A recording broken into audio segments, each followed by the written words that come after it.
Okay, here we go. Step number 1 is to know without a shadow of a doubt if you're in it. And what I mean by that is to know, is the flipped classroom the right fit for you? Because here's the thing. There is no silver bullet in education, meaning there is no one size fits all going to solve all problems and issues in any and all classrooms. No, because not all classrooms are the same, not all teachers are the same, not all students are the same. You have a uniquely you teaching style and personality, your students are unique, and all of that put together into what is your classroom environment and atmosphere is unique. So you need to make that call, and no one can make it for you. And I want to help you make that decision, right? Because how do you know unless you know a good deal about flipping? And so I want to show you a snippet of it.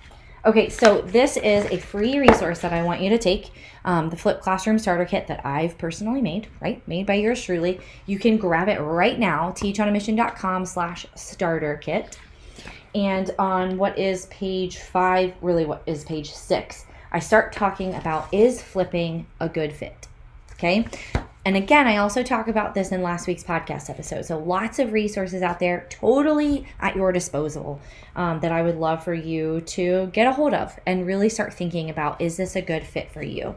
And inside of the starter kit, on page, wait for it, starting on page 9 is the good fit question. And then it's just what your score means down at the bottom with some recommendations. And I even say that, look, you have some obstacles in flipping if you're kind of on the lower end, but that doesn't mean you have to write it off just yet. And so I kind of walk you through some recommendations then. Okay. So a big thing that normally people will write off as, no, flipping is not right for me, is if their students don't have what I would call ideal access. I have a podcast coming out about that too. Man. And so what I argue is that if your students don't have the ideal access to Wi-Fi and devices, right, it would be really easy to say, well, nope, then I'm just not flipping. And some would argue it would be more equitable to not flip. My argument would be that it's not that it would be inequitable to flip. It would not be equitable if you flipped and didn't help them whatsoever, right?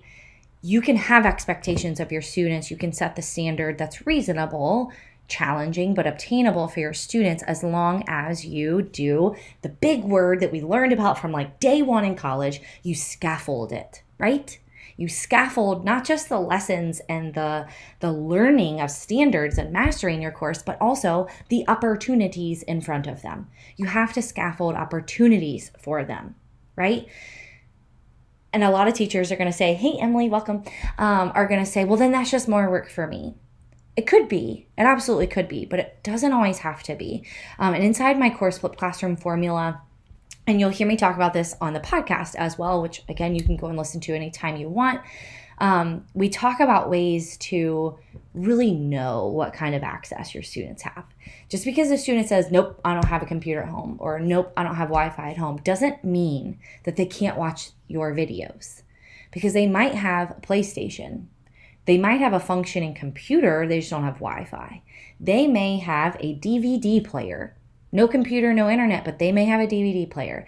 They may have a TV that's not smart, but it has a USB port, right? There's so much technology now that is a bit more accessible than I think we know or understand.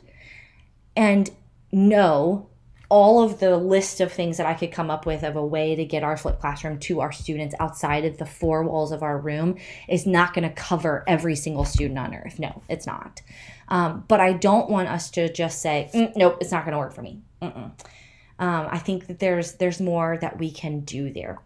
Okay, step number 2 is, here we go, your flipped videos, right? This is what probably takes up most of our brain space when we're thinking, or when we hear the idea or the term flipped classroom, right? Excuse me as I take a drink. I didn't even ask if you guys can hear me okay, because my mic is like way over here. I'm assuming you can hear me because I can see the little dial there. Okay, so your flipped videos. Like I was saying, this is like what takes up most of our brain space when we're thinking like basics of what is a flipped classroom, right? So what are we talking about here? When you start flipping your classroom, step number one is not, as we just went over what step number one is, it is not hitting record. That's probably one of the biggest takeaways. If I could have you write down or remember one thing about this training, is that when you go to flip your classroom, step number one is not hitting record. Oh my word, it's not. I would say that that's probably one of the quickest ways to A, burn out, and B, make sure that you don't finish or it's not implemented well, and that you don't get to reap the benefits in the end, right? So you want to make some decisions about your flipped videos. Now, there are a ton, and I could talk for hours about those, and I actually do inside of my online course, but I do want to give you some snippets here. One big decision that you're going to want to make about your flip videos is how you'll flip each course. Now, here's the thing. In my online course and with teachers that I've worked with in helping them flip their classrooms, pre-COVID, I said, only flip one. So let's say you're a teacher, I'm social studies, so those are the courses I just know. Or let's say you're math, right? And you teach algebra 1 and geometry and calculus, right? You got the full gamut. A lot of teachers will come to me or take my course and they'll want to do all of them. I'm like, no. Oh, thank you, Catherine. Video, audio is fine. Great, thank you. And I see Lynn and Catherine, your comments. I'm going to get to those in just a second. And then I lost my train. Oh, don't flip all three. Do just one. And then COVID happened. Whew. And we need to make our classrooms accessible. And I've been talking quite a bit about that on my podcast as well, about how there really is no going back to what was normal 100%. I believe that we very much are moving and things are shifting in education where our students have more choice. And as much as that pains me for teacher jobs and what that could look like long term, I'm actually excited about how it's going to be raising the bar for our kids, not raising the bar for the standards they obtain, but in getting education to them in ways that are accessible to them, are flexible for them, and are engaging for them. All right, back to our slides here. Step number 3. Get your toolbox ready. Okay, in last week's podcast episode, I go through these, but I want to talk about a couple of them here and why. And how I don't just want to say, go find a resource on the internet, on the cloud, that allows you to record videos. I would argue to not do that. Here's my biggest recommendation for your number one tool in your flipped classroom toolbox. Get a screen recording software that you can download onto your device. Couple of reasons why. I don't know about you, but you maybe tried to make a video on something like Screencast-O-Matic or Screencastify back in March, April, May of 2020, as was everyone else and their brother. And relying on the cloud to record a video nowadays in the post-COVID world that we are living in is not a safe bet.